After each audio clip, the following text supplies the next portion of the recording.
நம்ம டெய்லி லைஃப்பில் யூஸ் பண்ணுற சில தமிழ் சென்டென்சஸை இங்கிலீஷில் எப்படி பேசுகிறான்னு பார்க்கலாம். நான் உன் இடத்துல இருந்தால் அந்த வேலையை ஏற்றுக்கொள்வேன்.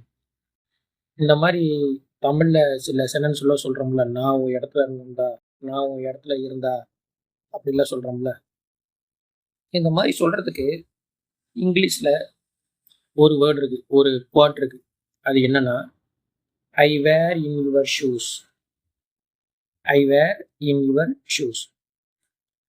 ஃப்ரண்ட்டில் முன்னாடி ஈஃபு சேர்த்துக்கிட்டோம்னா, நான் உன் இடத்தில் இருந்தால்.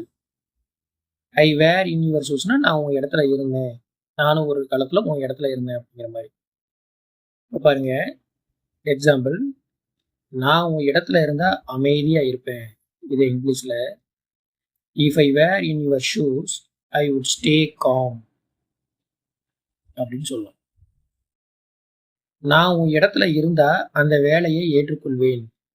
இது இங்கிலீஷில், if I where in your shoes I would accept the job.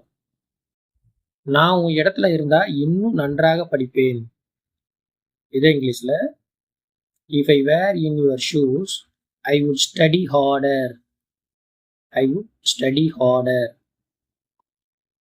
நான் உன் இடத்துல இருந்தா என் பெற்றோரிடம் பேசுவேன். இதுக்கு இங்கிலீஷில், if I where in your shoes I would talk to my parents.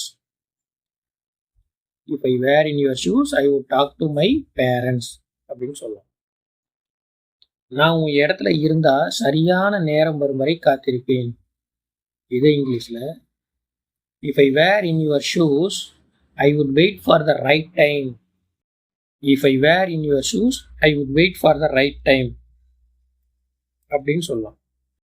நான் உன் இடத்துல இருந்திருந்தா உதவி கேட்பேன். நான் உன் இடத்துல இருந்தா உதவி கேட்பேன்.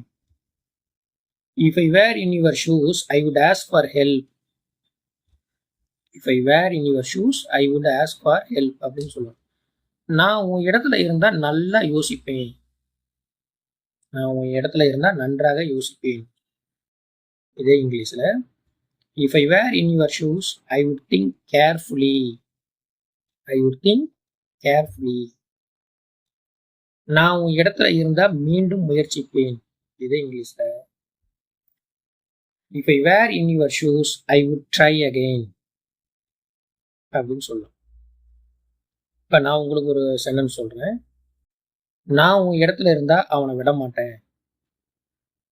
இது எப்படி இங்கிலீஷில் சொல்லலாம்? ட்ரை பண்ணுங்க.